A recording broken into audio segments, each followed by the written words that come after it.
Okay, this is going to be a trial run for a presentation. This is a presentation of art from the Holocaust. Yad Vashem is a museum and memorial in Israel that has 45 acres in Jerusalem, in Mount of Remembrance. Yad Vashem is a world center for Holocaust education, remembrance, research, and documentation. And for over 6 decades, Yad Vashem has dedicated itself to perpetuating the memory of the Jewish men, women, and children who were murdered by Nazi Germany and its collaborators, and to the passing of the legacy of the survivors. So here is art by Felix Nussbaum. It's called The Refugee, and it's from 1939. I'm just going to flip over. It shows a man sitting slumped in a chair with a head buried in hands in a gesture of utter despair. And next to him is a walking stick and a bundle of belongings, a long bare table following German occupation of Belgium in May 1940. Nussbaum was arrested, and this is one of his most haunting paintings. So this is The Refugee, Felix Nussbaum in 1939. Then there's also the portraits of Joseph Kauner, a self-portrait, and Charlotte Solomon self-portrait in 1939 and 1941. And Joseph Kauner did watercolor on paper, and Charlotte Solomon did crayon on paper. Leo Haas did a transport arrival in 1942 at Terezin in order to protect his friends, my friends and me, from being sent to the gas chambers in Auschwitz. The self-administration put us to work on construction management, where we did architectural drawings, partly for real, but largely as a means of camouflage. It was clear that we should not only use the material that was put at our disposal for that purpose. So we marched around drawing whatever we regarded as noticeable. We did it because it felt like this is what we should do. In all the camps, create witness testimony and to some extent create evidence. I almost never thought I was making art. I just wanted to create pieces for the prosecution. That is how Leo Haas described his imprisonment during an interview in East Berlin in 1981. He was the only one from the group of artists in the ghetto to survive the war. He was 44 at the time of his liberation. Some of his 500 or so drawings were used as evidence in court. Despite its documentary intention, the washed pen and ink drawing depicting the arrival of the transport is a well-composed work of art. Bare black trees create a baleful trellis along the path. Like messengers of death, birds of prey circle over a long, lonely train of people moving through a cold and bleak landscape. Next to the gate of the ghetto, in the lower left-hand corner of the picture, Haas drew the letter V as a symbol of resistance. So here again is the picture larger. Leo Haas transport arrival in 1942. Carl Botek and Kurt Lowe did the picture One Spring in 1941, shows a butterfly showing hope with the barbed wire and the surroundings. The frequent use of fences and barbed wire depicts loneliness and imprisonment, but also a view at the far side of brutal reality. The power of self-assertion, both as a person and artist, as well as the will to survive and hope for the future, were not to be suppressed. In the Gurs camp in southern France, Carl Botek and Kurt Lowe designed postcards they sent from the ghetto to the whole world, postcards carrying promising messages. In this case, a yellow butterfly sitting high above the dark reality embodies the hope of the coming spring. The barbed wire overarches the view of the mountains and the Spanish border in the background. The chosen perspective makes it clear that the art was used in the camps as a way of expressing courage and optimism. Joseph Counter Street in Lodz Ghetto, 1941. And Joseph Counter moved to Lodz with his family as a child, and this is watercolor on paper. Leo Brewer did The Path Between the Barracks in 1941. Leo Brewer lived from 1893 to 1975 in Bonn. Leo Brewer was born to a Catholic mother and a Jewish father. He was conscripted into the German army during World War I and was taken prisoner by the Russians. Upon his return to Germany in 1919, he studied at the art academies of Cologne and Kassel. Brewer exhibited in various exhibitions in Germany, painted theater backdrops, and taught art in 1934. He immigrated to The Hague and then moved from there to Brussels, where he continued to paint and exhibit. In May 1940, he was arrested and sent to the Saint Cyprian camp in southern France, where he contracted typhus. After his recovery, he was transferred to the Gurs camp.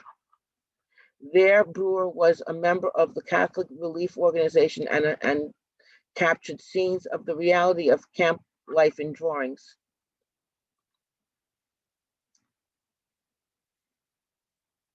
He was released in the late 1941 with another 57 prisoners and found refuge at the La Roche Reception Center in Chessay, where political prisoners and Jews were hidden. He lived under a false identity until liberation. After the war, he settled in Paris and later in his birthplace of Bonn, where he continued to paint. And this was watercolor on paper. Nellie Toll, Girls in the Field, 1943. This drawing is the work of an 8-year-old girl and shows two women, maybe a mother and daughter, strolling over a sunny meadow next to a dense forest, both in whom the young artist paid great attention to detail, are happy and dressed in pretty clothes. Nellie Toll lived in Lemberg, which followed the German invasion of Poland, was occupied by the Russian army under the Molotov-Ribbentrop Pact. The girl's father hid in order to avoid being deported to Siberia, but when Lemberg was taken by German troops in 1941, Nellie, her mother, and brother were forced to move to a ghetto. While her brother was carted away and murdered as part of a so-called children's action, her father managed to organize a place for his wife and daughter to stay. Nellie and her mother spent 2 years in a tiny hideaway with a Christian family. During the long hours they spent there, Nellie's mother encouraged her to draw, write stories, and keep a diary.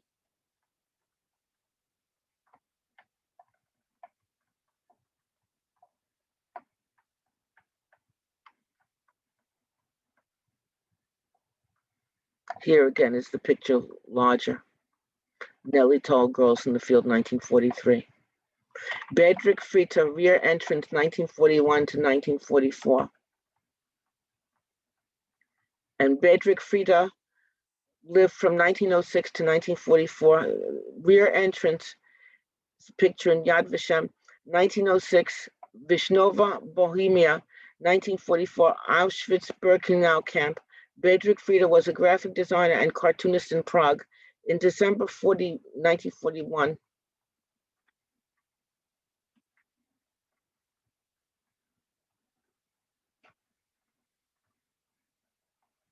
and here we have Pavel Fantel, The Song Is Over, 1941 to 1944. Pavel Fantel, in 1945 in Hirschberg, Germany, he studied medicine and took private art lessons in 1935. He married and was inducted into the Czechoslovakian army as a medical officer. In 1939, he was dismissed for being a Jew, and the family moved to Cologne, Bohemia, where he was conscripted as a forced laborer. In June 1942, Fantel was transported to the Theresienstadt ghetto with his mother Ida, his wife Marie, and his son Thomas. He directed the hospital for quarantine typhus patients and chaired the underground group of Jewish doctors. He used his position to relay information to the outside world, thus arousing the German suspicion. He was imprisoned in the small fortress where he was interrogated and tortured. And after being released to living quarters, he smuggled out about 80 of his sketches. And in 1944, he was deported.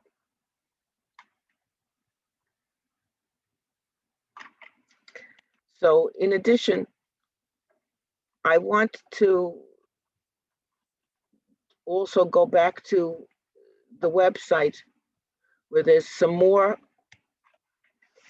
work, because I want to show some more things. So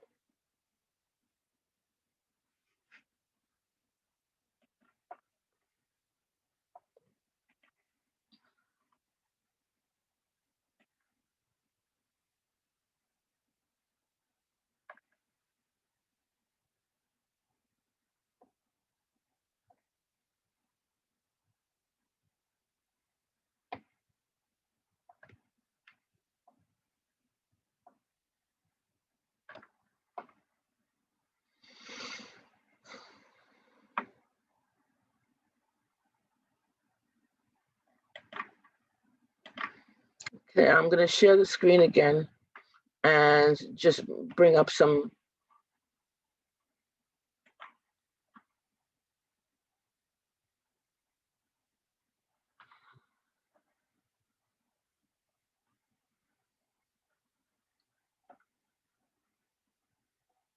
I wanted to bring up some websites.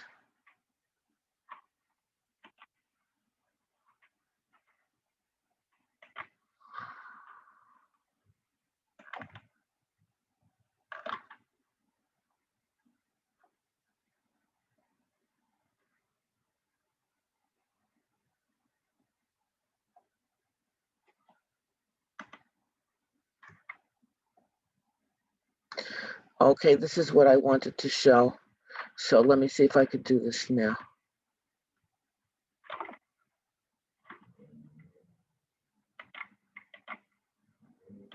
I'm going to share the screen.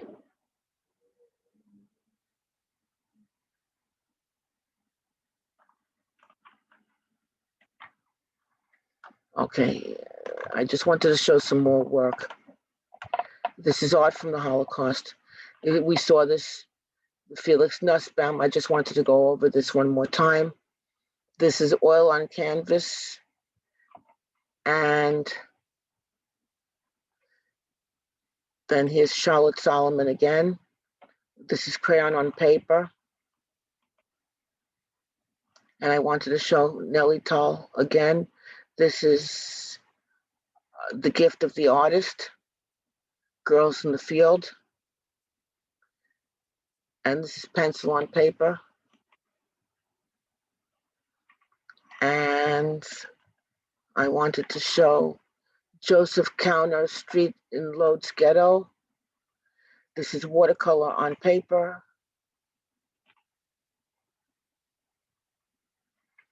And here, again, One Spring, watercolor, India ink, and pencil on paper.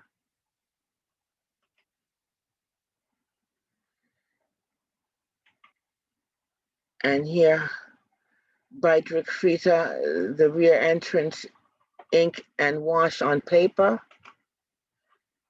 And this is one I didn't show before. Jacob Lifshitz, Beaten, watercolor on paper, and shows somebody's back beaten. And this is Maurice Muller, Rooftops in the Winter, Thysenstadt Ghetto in 1944. This is watercolor on paper.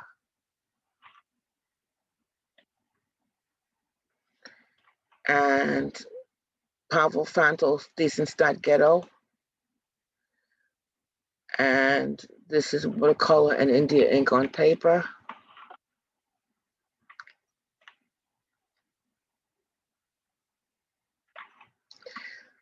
Esther Laurie, Portrait of a Young Woman, pencil on paper. Joseph Counter, self-portrait, watercolor on paper. Leo Brewer, watercolor on paper, The Path in the Barracks. So